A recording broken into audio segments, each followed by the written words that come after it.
Porch Talks aren't just a podcast. They're a part of our lives. We carry them with us wherever we go. These are the honest late-night talks with friends who know all of our hearts and still won't leave us. These are the tearful moments of reconciliation with beloved parents whom we've hurt or have hurt us. These are the moments in relationship where we're confused about exactly where we stand with Jesus. These are the bouts of frustration and hurt and mistrust that we harbor when we talk about the beautiful love of God. These are the Porch Talks, and they're ours.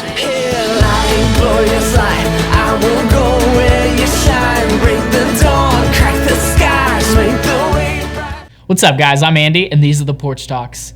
Thanks for watching. Last night we storied Genesis 45. I just want to kind of talk about this. And so this is the story where there's this big famine that hits the land.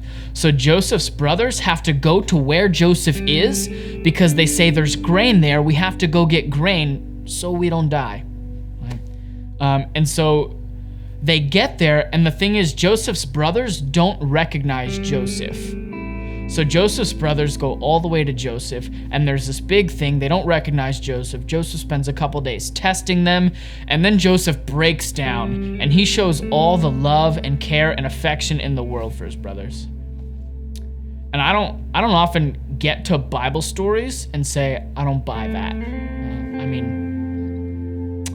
I'm good with Jonah being swallowed by a big fish.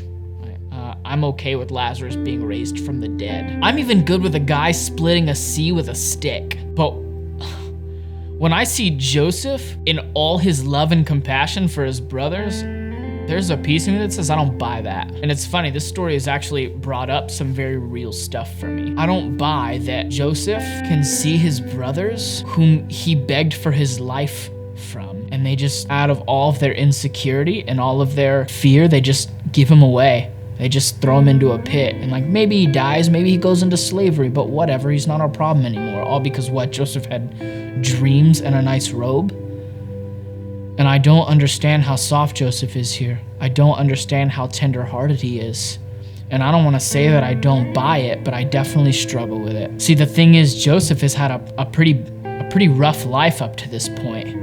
And the problem for Joseph isn't the circumstances that he's had. The problem for Joseph is that all the circumstances that have gone really bad for him have had people at the heart of them. That's where you lose me. The thing is, it's not the circumstances themselves that get me with Joseph. It's the fact that everything that has ever gone wrong for Joseph has had somebody at the center of that. Somebody's selfishness, somebody's insecurity, somebody's inconsiderateness. Joseph's life, at least all of the bad things about Joseph's life, are characterized by somebody else putting themselves before Joseph, when pretty much all we ever see out of Joseph is him putting others before himself. I just don't understand how Joseph can love his brothers so freely after he begged them for his life. I don't understand how he can let them draw near to him and let them comfort him in his grief and in his happiness, how he could be overjoyed to see them in the first place, and how he could ask them to come near to him in such a vulnerable moment after what they did to him. I just don't get that. And I think that I don't get that because that is something that hasn't been redeemed yet in my life. Joseph's brothers come to him and he gives them everything. He weeps for them. He loves them. He says, I have a place for you. Come stay near me. I have grain for you. I have rice for you. You'll be taken care of. You don't have to be hungry. Everything I have is yours.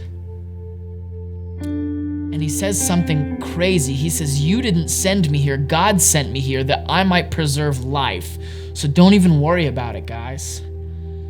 And that is not me. That is just not me. Joseph has something in his life that I only see from one other person in the Bible. He shows this consistent, selfless love. And I see courage from David. I see wisdom from Solomon.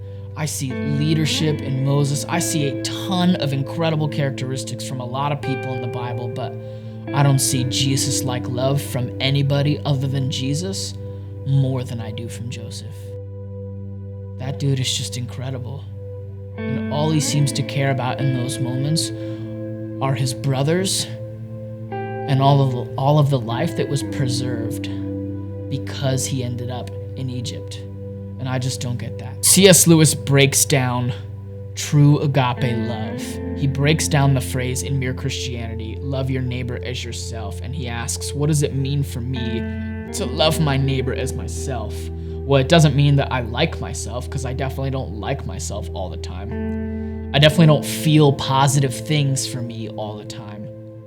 I don't even think myself good. So when I talk about loving others as I love myself, what I always want for myself is good. True love for me comes down to wanting what's good for the people around me. That is love in its purest state. That is agape love, is me wanting what is good for you. And Joseph shows this in this deep, mature, incredible capacity to just want good for his brothers and want good for the people whose lives he has saved because of the famine. And the thing is that Joseph feels the freedom to love his brothers because of what he has with God. And so the more time that I spend with Jesus, the less time I spend clinging to all those hurts and clinging to all that mistrust.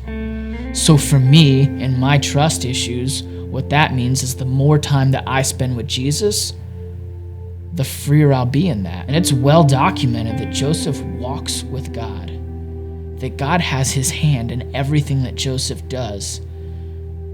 And so Joseph letting go of his brother's hurt for him has very little to do with Joseph himself and has everything to do with his walk with God. Joseph feels free to love his brothers because he rests in the fact that God wants what's good for him, and God will take care of everything else. These are the Porch Talks.